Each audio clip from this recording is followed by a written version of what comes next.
சபையில் மீந்து இருக்கிறத ஆசாரியர்கள் என்ன செய்வாங்கன்னா ஏழைகளுக்கும் எளியவர்களுக்கும் திக்கற்றவர்களுக்கும் திடனற்றவர்களுக்கும் அனாதைகளுக்கும் ஆதரவற்றவர்களுக்கும் விதவைகளுக்கும் ஸ்தோத்திரம் அப்படிப்பட்டவங்களுக்கு என்ன செய்கிறாங்களா ஊனமுற்றவர்களுக்கும் உடல் ஊனமுற்றவர்களுக்கும் ஸ்தோத்திரம் உதவியற்றவர்களுக்கும் என்ன செய்கிறாங்களா உதவி செய்வதற்கு அவங்க அதை பயன்படுத்துவாங்களா.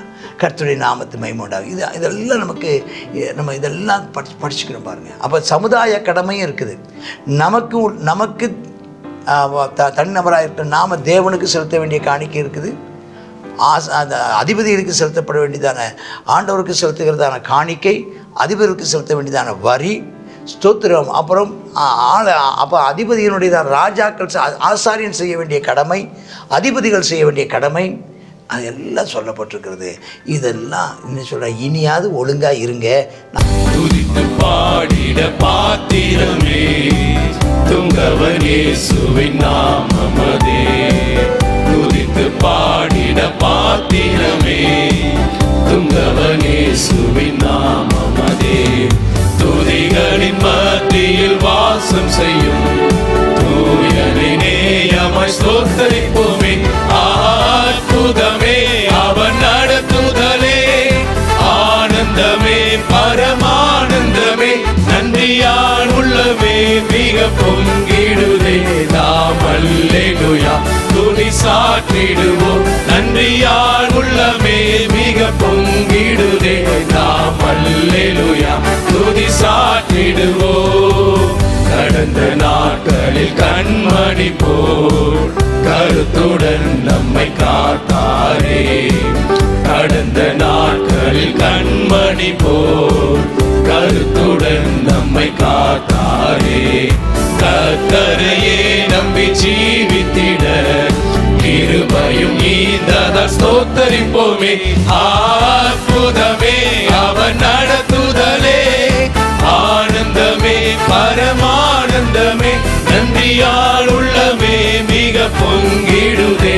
நாம் அல்லேலூயா துதி சாற்றிடுவோம், நன்றியால் உள்ளமே மிக பொங்கிடுதே. நாம் அல்லேலூயா துதி சாற்றிடுவோம். கர்த்தருடைய பரிசுத்த நாமத்திற்கு மகிமை உண்டாவதாக. ஆண்டவராகிய இயேசு கிறிஸ்துவின் நாமத்தினாலே உங்கள் யாவரையும் நான் வரவேற்கிறேன். கர்த்தர் உங்களை ஆசீர்வதிப்பாராக.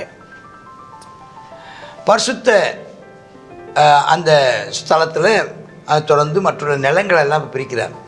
இதெல்லாம் இன்னும் வரப்போகிறது. இதெல்லாம் அது சொல்லும்போது ஒன்று ஞாபகம் வச்சுக்கணும். இது எல்லாவற்றையும் எசேக்கியேல் அவர் தரிசனத்தில் பார்த்து தீர்க்க தரிசனமாக உரைக்கிறார். அவர் தரிசனத்தில் கண்டு சொல்கிறார் நடக்க போகுது.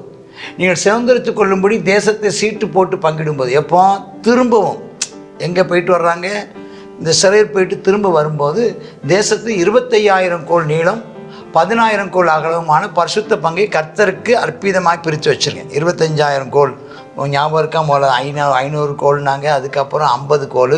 அது ஆலயத்தோடு சம்மந்தப்பட்டது 500, அப்புறம் 550, அதுக்கப்புறம் பரிசுத்தமானது உள்ளுக்குள்ளே மகா பரிசுத்தமானது. ரெண்டாவது 500 4 சதுரமாக இருக்கிற 500 முழம் எல்லா பக்கம் சுற்றிலும் 500 முழம் வந்து பரிசுத்த ஸ்தலம். அதுக்கப்புறம் 50 வந்து அதுக்கப்புறம் அது வந்து பொதுவான ஒரு 50 முழம் இருக்குது. அது பரிசுத்தம் இல்லாத இடம். அதுக்கப்புறம் உள்ள இடம் வந்து தீட்டு இல்லாத, நம்மளாம் தீட்டு இல்லாதவங்களாக இருக்கணும், தீட்டு இல்லாத இடம். அதுக்கப்புறம் புறம்பாக இருக்கப்பட்டது தீட்டுகளும் அசுத்தங்களும் அப்புறப்படுத்தி போகிற ஒன்று பார்க்குறோம். அப்போ முதல்ல பரிசுத்த ஸ்தலம், மகா பரிசுத்த ஸ்தலம், ரெண்டாவது பரிசுத்த ஸ்தலம். அதுக்கப்புறம் இந்த 500க்கு அப்புறம் உள்ளது வந்து 25,000 கோல், அந்த 50 முழம் அது வந்து பரிசுத்தம் இல்லாத ஸ்தலம். அப்புறம் 25,000 கோல் நீளம் 10,000 கோல் அகலமான அதெல்லாம் பிரிச்சுக்கிற இதுதான் சுற்றுலெங்கும் பரிசுத்தமாக இருக்கும். இதெல்லாம் எதோடு சம்மந்தப்பட்டது? கம்ப்ளீட்டாக இது எல்லாமே ஆலயத்தோடு சம்மந்தப்பட்டது. இதில் பரிசுத்த ஸ்தலத்துக்கென்று 500 கோல் நீளம் 500 கோல் அகலம் 4 சதுரம், அது சுற்றிலும் 50 முழம் வெளியே இருக்கணும். அப்போ அது வந்து பரிசுத்த மகா பரிசுத்தலம், பரிசுத்த ஸ்தலம், பரிசுத்தம் இல்லாத ஸ்தலம், சாதாரண ஸ்தலம். இப்போ இந்த அளவு உட்பட 25,000 கோல் நீளத்தையும் 10,000 கோல் அகலத்தையும் அழைப்பாயாக அதற்குள் பரிசுத்த ஸ்தலம் மகா பரிசுத்தலம் இருக்கணும்னு பார்த்துட்டோம். இந்த பரிசுத்த பங்காய் இது கர்த்தருக்கு ஆராதனை செய்கிறவர்களும் பரிசுத்த ஸ்தலத்தில் ஆராதனை செய்கிறவர்களுக்குமான ஆசாரியர்கள் அவர்களுக்கான வீடு அதுக்கு அது பரிசுத்த ஸ்தலத்துக்கு அடுத்து இருக்க வேணும் அப்படின்னு பார்க்கலாம். அது பரிசுத்த ஸ்தலத்துக்கு அடுத்து இருக்கிற இடம். அது வந்து என்ன எடுத்து சாதாரணமான இடம். அதுக்கப்புறம் 25,000 கோல் நீளம் 10,000 கோல் இடம் இருக்குல்ல, அது யாருக்குன்னா பணிவிடைக்காரருக்கும் லேவியருக்கும் ஒரு இடமா, அது 20 ஆலன்மா. அதுக்கப்புறம் பரிசுத்த பங்கா படைக்கப்பட்டதுக்கு எழுத்தால் 5,000 கோல் அகலம் 25,000 கோல் நீளம், 5,000 கோல் அகலமா 25,000 கோல் நீளமா, அதை அளந்து கொடுப்பாங்க. அது இஸ்ரேல் வம்சத்தார் எல்லாருக்கும் சொந்தமானதான். இதுதான் பெரிய இது. அப்போ அதுக்கப்புறம் எல்லாத்துக்கும் சொந்தமானது. இந்த பரிசுத்த பங்காய் படைக்கப்பட்டதற்கும் நகரத்தின் காணி ஆட்சிக்கும் எல்லாமே என்னது அதிபதியினுடைய பங்கு இருக்கா. அந்த காணிக்கு முன்பதாக அதிபதி ராஜா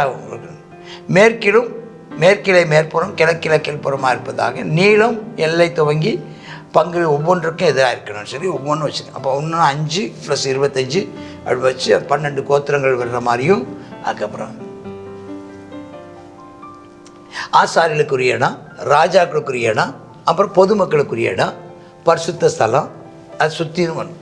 என் அதிபதிகள் அப்போ எப்படி இருக்கணும்? இஸ்ரவேலில் காணி பூமியாக இருக்கணும். யாருக்கு? அதிபதிகளுக்குன்னு சொல்லி தனியாக ஒரு ராஜாக்களுக்கு ஒரு இடம் கொடுத்துட்றாரு. அதுக்கப்புறம் அதிபதிகள் இனி ஜனத்தை ஒடுக்கக்கூடாதான். ஒவ்வொருத்துக்கும் அவரவருடைய கோத்திரத்துக்கு தக்க அவர்கள் என்ன செஞ்சிடணும்? இடத்த ஒதுக்கி விட்டுணுமா. அப்புறம் சொல்கிறார் 9ஆம் வசனத்தை, அதிபதிகளே நீங்கள் செஞ்சது போதும், நீங்கள் கொடுமை செஞ்சது போதும், கொள்ளையிட்டது போதும், நீங்கள் நியாயத்தையும் நீதியும் புரட்டினது போதும், உத்தண்டங்கள் மக்களை கொத்தடிமைகளாக நடத்தினது போதும், அவருடையதான சொத்துக்களை அபகரித்தது போதும். இனி நீங்கள் கொடுமையும் கொள்ளையிடுதலையும் தவிர்த்திடுங்க, நியாயத்தையும் நீதியும் செய்யுங்க.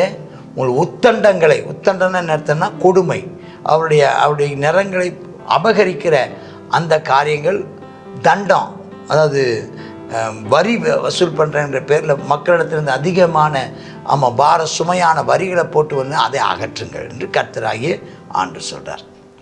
10ஆம் வசனம், சுமுத்திரியான தராசு இருக்கணும், சுமுத்திரியான மரக்கால் இருக்கணும், சுமுத்திரியான அளவு குடம் இருக்கணும், எல்லாம் ஒன்று போல் இருக்கணுமா.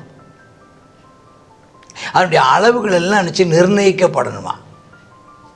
சேக்கல்னால் 20 கேரா, 20 சேக்கல், 25 சேக்கல், 15 சேக்கல் உங்களுக்கு ஒரு ராத்தல், இப்படிலாம் சொல்கிறார். 13, நீங்கள் செலுத்த வேண்டிய காணிக்கை நம்ம எவ்வளோ செலுத்தணும்? ஒரு களம் கோதுமையில் ஒரு மரக்கால் 6 பங்கை, ஒரு களம் கோதுமையில் ஒரு மரக்காலில் 6 பங்கு கொடுக்கணும். ஒரு களம் வார்கோதுமையில் 6 பங்கு கொடுக்கணும்.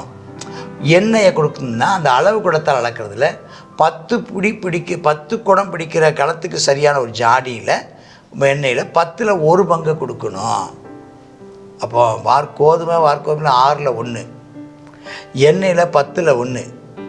15ஆவது வசனத்தில் மேய்ச்சல் ஆடு இருக்குது பார்த்தீங்களா, ஆட்டில் 200 ஆட்டுக்கு ஒரு ஆடு, 200 ஆடு வச்சிங்கன்னா ஒரு ஆடு ஆண்டு இருக்காங்க. அது பாவ நிவாரண பலியாக சமாதான பலியாக கொடுக்கணுமா. 16ஆம் வசனம் இதெல்லாம். இதுக்கப்புறம் 16ஆம் வசனம் இது தேவனுக்கு எடுத்த காரியங்கள். அது வார்கோதுமையாக கொடுக்கறதும், அதுக்கப்புறம் எண்ணெய் கொடுக்கறது, அதுக்கப்புறம் இந்த அப்புறம் முதற் பழங்கள் முதற் கனிகள் அது வேறு, அது போக இந்த காரியங்கள். அதுக்கப்புறம் எண்ணெய் கொடுக்கறது.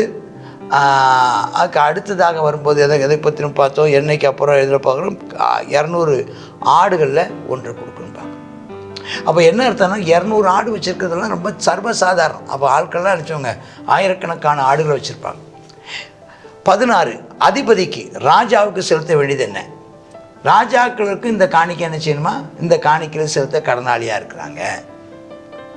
அதுக்கப்புறம் 17 இஸ்ரவேல் அப்போ தேவனுக்கு கொடுக்க வேண்டிய முதற் பலன்கள், தசம பாகங்கள், முதற்கனிகள், தகன பலி, அப்புறம் போஜன பலி, பாவ நிவாரண பலி, குற்ற நிவாரண பலி, பொருத்தனை காணிக்கைகள், அப்புறம் வீட்டில் இருக்கிறதான நம்ம முதற் பசந்த வீட்டில் முதற் பலன்கள், இதெல்லாம் ஆசாரியனுக்கு.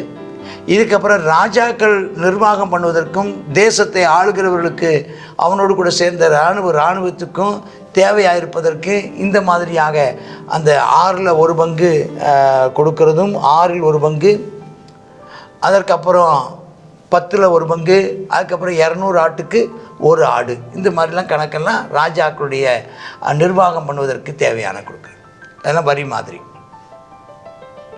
அடுத்து 17 வம்சத்தால் குறிக்கப்பட்ட சகல பண்டிகை, மாத பிறப்பு, ஓய்வு நாள். இந்த 3 முக்கியமானது. என்னதுன்னா, ஓய்வு நாள் வாரத்துக்கு ஒரு முறை வருவது ஓய்வு நாள், மாத பிறப்பு மாதத்துக்கு ஒரு முறை வருவது, அப்புறம் பண்டிகை வருஷத்துக்கு மொத்தமே ஒரு 7 பண்டிகை வருஷத்தில் இருக்குது. 2 மாதத்துக்கு ஒரு பண்டிகை வீதம் பண்டிகைகள் வைக்கிறாங்க. அப்போ இதெல்லாம் சுமந்த அதை பாஜனப்படி செலுத்துவது அதிபதியின் மேல் சுமந்த கடன். அப்போ அதிபதிகள் அதில் செலுத்தணும். அவன் இஸ்ரவேல் வம்சத்தாருக்கு குற்ற நிவாரணப்படி பாவ நிவாரணப்படி படைப்பானாக.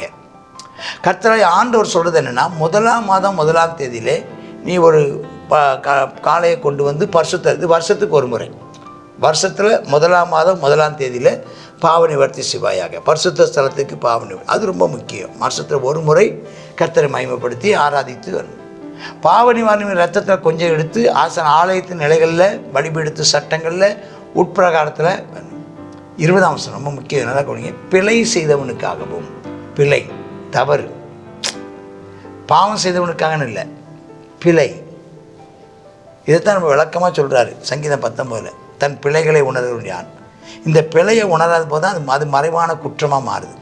அந்த குற்றத்தையும் மறைக்கும் போது, குற்றத்தை ஒத்துக்கொள்ளாத போது பாவமாக மாறுது. பாவத்தை அறிக்கையிட்டு அதுக்கு பாவ நிவாரணம் செய்து மன்னிப்பு கேட்காம தவறி போனால் பெரும் பாதகமாக போய் அவன் முடிஞ்சு போயிடுவான்.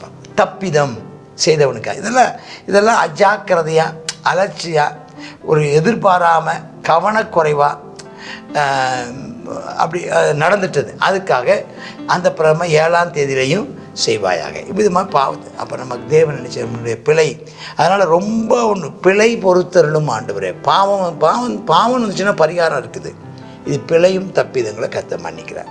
மனிதன் நம்ம இயலாமை உள்ளவர்கள் அல்லவா. சில காரியத்தை நாம் எதையும் சரிவர செய்ய அறியாதவர்கள். தேவனுடையதான உதவியும் ஒத்தாசையும் இல்லாவிட்டால் நாம் எந்த ஒரு நற்கிரிகளை கூட செய்ய வேண்டிய பிரகாரம் செய்ய அறியாதவர்கள், எதையும் நன்றாய் செய்ய இயலாதவர்கள். நம்முடைய இயலாமைகள் இருக்குது.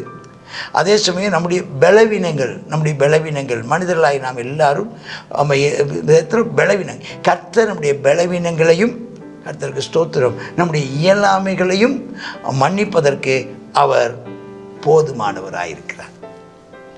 ஆனால் அதே சமயம் இது வேண்டுமென்றோ உள் நோக்கத்தோடு செய்யப்படும் போது அது குற்றமாகவும் பாவமாகவும் மாறுகிறது. அதற்கு பரிகாரத்தோடு அது அபராதத்தோடு பரிகாரம் செலுத்தப்பட வேண்டும். சரி, அதுக்கப்புறம் பஸ்கா பண்டிகை காணிக்க சொல்கிறார். 1ஆம் மாதம் 14ஆம் தேதியில் புளிப்பில்லாத அப்பம் பண்டிகை. அந்நாளில் அதிபதி தேசத்தின் ஜனங்களுக்காக பாவ நிவாரணத்துக்கு ஒரு காளையை படைக்கணும். 7 நாள் பண்டிகை. 7 நாளும் தினந்தோறும் கர்த்தருக்கு தகன பலி செலுத்தணும். ஸ்தோத்திரம். தினந்தோறும் படைக்கணும். ஒவ்வொரு காளையோட ஒரு மரக்கால் மாவு, ஆட்டுக்கடாக்களோட ஒரு மரக்கால் மாவு, போஜன பலி. அதாவது தேவனுக்கு அடுத்த காரியங்களில் தேவனுடையதான அந்த ஊழியம், சபை, அது நல்ல ஒரு ஆசீர்வாதமாகவும், ஆமென் ஸ்தோத்திரம், செழிப்பாகவும் ஐஸ்வர்யமாகவும், அதான் என்னுடைய ஆலயத்தில் பண்டகசாலை நிரம்பும்படிக்கு அங்கே இருந்தால் அங்கே எப்பவும் ஆகாரம் உண்டு, ஆலயத்தில் எப்போதும் சாப்பாடு உண்டு, ஆலயத்தில் எப்போதும் நிறைவு உண்டு. அப்போ அந்த ஆலயத்தை குறித்த அக்கறை நமக்கு வேணும். எல்லாம் நம்ம படைக்கணும். அப்படி இருந்தால் தான் ஒரு சபையில் அவன் ஏழைகளுக்கும், எளியவர்களுக்கும், திக்கற்றவர்களுக்கும், திடனற்றவர்களுக்கும், விதவைகளுக்கும், ஆதரவற்றவர்களுக்கும், அனாதைகளுக்கும் உதவி செய்வதற்கு சபையில் அங்கே ஒரு இருக்கும். அங்கே இருக்கும். அது சபையில் மீது இருக்கிறத ஆசாரியர்கள் என்ன செய்வாங்கன்னா, ஏழைகளுக்கும், எளியவர்களுக்கும், திக்கற்றவர்களுக்கும், திடனற்றவர்களுக்கும், அனாதைகளுக்கும், ஆதரவற்றவர்களுக்கும், விதவைகளுக்கும், ஸ்தோத்திரம், அப்படிப்பட்டவங்களுக்கு என்ன செய்கிறாங்களா, ஊனமுற்றவர்களுக்கும், உடல் ஊனமுற்றவர்களுக்கும், ஸ்தோத்திரம், உதவியற்றவர்களுக்கும் என்ன செய்கிறாங்களா, உதவி செய்வதற்கு அவங்க அதை பயன்படுத்துவாங்களா. கர்த்தருடைய நாமத்து மகிமை உண்டாகும். இதெல்லாம் நம்ம இதெல்லாம் படிச்சுக்கணும் பாருங்கள். அப்போ சமுதாய கடமையும் இருக்குது. நமக்கு தனிநபராக இருக்கிற நாம தேவனுக்கு செலுத்த வேண்டிய காணிக்கை இருக்குது. அந்த அதிபதிகளுக்கு செலுத்தப்பட வேண்டியதான, ஆண்டவருக்கு செலுத்துகிறதான காணிக்கை, அதிபருக்கு செலுத்த வேண்டியதான வரி, ஸ்தோத்திரம். அப்புறம் அப்போ அதிபதியினுடைய ராஜாக்கள், ஆசாரியன் செய்ய வேண்டிய கடமை, அதிபதிகள் செய்ய வேண்டிய கடமை, அதெல்லாம் சொல்லப்பட்டிருக்கிறது.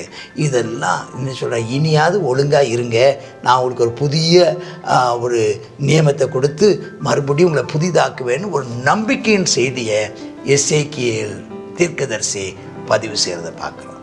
நாம் இதிலிருந்து கற்றுக்கொள்வோம், இவர்களை நடைமுறைப்படுத்துவோம், நாம் ஆசீர்வாதமாக இருப்போம்.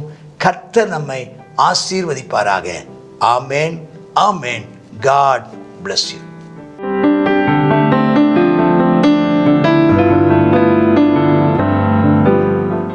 எசேக்கியேல் 45வது அதிகாரத்தில் இதில் ஒரு சில ஆலோசனைகளை நம்ம இதில் பார்க்குறோம். நீ கொடுமையும் கொள்ளையிடுதலையும் என்ன செய்யுங்க, உங்களை விட்டு அகற்றி போடுங்கள், நியாயத்தையும் நீதியும் செய்யுங்கள், உங்கள் உத்தண்டங்களை என் ஜனத்தை விட்டு அகற்றி போடுங்கள், சுமுத்திரையான தராசு வேணும், சுமுத்திரையான மரக்கால் வேணும், அது மாத்திரம் இல்லை சுமுத்திரையான அளவு குடமும் உங்கள்கிட்ட இருக்கட்டும் அப்படின்னு சொல்லி கர்த்தர் என்ன செய்கிறார், ஆலோசனை கொடுக்குறார். அது மாத்திரம் ஜனங்கள் கூடி வருகிற நாட்கள் எதுவாக இருக்கணும், சகல பண்டிகை நாட்கள், மாத பிறப்புகள், ஓய்வு நாட்கள். இந்த நாட்கள்லாம் முக்கியமான நாட்கள். நம்ம ஒவ்வொரு ஓய்வு நாளும் ஒவ்வொரு ஞாயிற்றுக்கிழமையும் நம்ம தேவனுடைய சமூகத்துக்கு வர வேண்டிய நாட்கள். நம்ம திருவிருந்துக்கு மட்டும் வர்றதில்லை, ஒவ்வொரு ஞாயிற்றுக்கிழமையும் தேவனுடையதான சன்னிதானத்துக்கு தேடி வரும்போது வருகிற ஒரு ஆசீர்வாதம், அதை நம்ம இழந்து போயிடக்கூடாது. நம்ம என்ன செய்யணும், ஜாக்கிரதையாக இருக்க கர்த்தர் உதவி செய்வாராக. அந்த நாட்களில் வருகிற நாட்களில் நம்ம தேவனுக்கு பலி செலுத்த வேண்டும். என்னென்ன பலியெல்லாம் செலுத்தணுமா, தகன பலி, போஜன பலி, பான பலி எல்லாம் என்ன செய்யணுமா, செலுத்த வேண்டும். அது மாத்திரம் இல்லை, பிழை செய்தவனுக்காக என்ன செய்யப்படணுமா, பாவ நிவாரண பலி செலுத்தப்பட வேண்டும், பாவ நிவர்த்தி செய்யப்பட வேண்டும் அப்படின்னு சொல்லி பார்க்குறோம். ரொம்ப முக்கியம், பாவ நிவர்த்தி செய்ய வேண்டியது ஒவ்வொரு நாளும் நம்முடைய தானே கடமையாக இருக்கிறது. ஆகையினால் இந்த நாளில் நம்ம தேவனுடைய சமூகத்தில் ஜெபிப்போமா. நாம் தேவன் எதிர்பார்க்கிற அந்த பரிசுத்தமும் நீதியும் உடையவர்களாய் காணப்பட கர்த்தர் அனுக்கிரகம் செய்வாராக. அப்பா இரக்கம் கிருபையும் தானே எங்கள் நல்ல பிதாவே, சர்வ வல்லமுள்ள தேவனே, இந்த நாளில் நாங்கள் கர்த்தாவே அப்பா அந்த கொடுமைகளையும் அப்பா கொள்ளைகளையும் அப்பா தவிர்த்து நியாயத்தை நீதியையும் கர்த்தாவே நாங்கள் செய்ய உதவி செய்யுங்க ஏசப்பா. அப்பா நாங்கள் நேர்மையாக சுமுத்திரையான நிறைகள் எங்கள் இடத்துல வேணும்ப்பா, சுமுத்திரையான மரக்கால் எங்களுக்கு வேணும்ப்பா. சுமுத்திரையான அப்பா ஆமேனப்பா சரியான அளவு கூட ஆமேனப்பா எல்லாவற்றையும் நாங்கள் கர்த்தாவே அப்பா ஸ்தோத்திர நீதி நியாயம் செய்து நேர்மையுடையவர்களாய் காணப்பட எங்களுக்கு கிருபை தாரும். அப்பா ஸ்தோத்திர ஓய்வு நாட்கள்லையும் மாத பிறப்புகள்லையும் பண்டிகை நாட்கள்லையும் ஆலயத்துக்கு வர்ற காரியத்தில் கர்த்தாவே நாங்கள் தவறாதபடிக்கு கர்த்தாவே உமக்கு முக்கியத்துவம் கொடுக்கிறவர்களாக, உண்மை ஆராதிக்கிறவர்களாக ஆமேனப்பா. அது மாத்திரம் இல்லை ஆமேனப்பா, நாங்கள் வருகிற நேரங்களில் அப்பா ஸ்தோத்திரம் ஆமேனப்பா சர்வாங்க தகன பலிகளையும் போஜன பலிகளையும் ஆமேனப்பா ஸ்தோத்திர பான பலிகளையும் நாங்கள் செலுத்துகிறவர்களாயும் காணப்பட ஆமேனப்பா எங்களுக்கு கிருபை தாரும். ஒவ்வொரு வரும்போது ஒவ்வொரு நாளிலும் நாங்கள் கர்த்தாவே அப்பா பரிசுத்தத்தை அப்பா நாங்கள் நினைவு கூர்ந்து ஆமேனப்பா ஸ்தோத்திர எல்லா பாவங்களையும் விட்டு அகற்றி உமக்கு முன்பதாக ஆமேனப்பா பரிசுத்த சிந்தை உள்ளவர்களாக பரிசுத்த வாழ்க்கையுடையவர்களாய் வாழ எங்களுக்கு கிருபை தாரும். இயேசுவின் நாமத்தில் ஜெபிக்கிறோம் எங்கள் நல்ல பிதாவே, ஆமேன்.